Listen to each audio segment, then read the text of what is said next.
қай тақырыпты талқылағыңыз келеді? Қазіргі қоғам және мұғалім, мынау жалпылама тақырыптар, мына тақырыптарға жоламайық. Бұл тақырыптарды жазудың жолдарын түсіндіремін сіздерге. Мысалы, мына тақырыптар сондай қиын тақырыптар міне.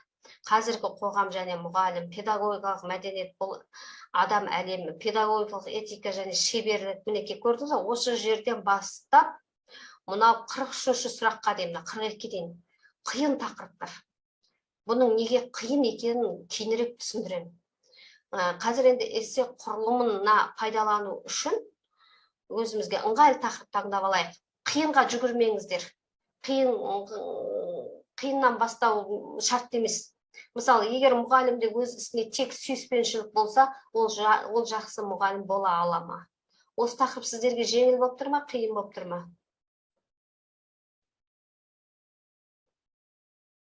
Жеңіл болып тұр.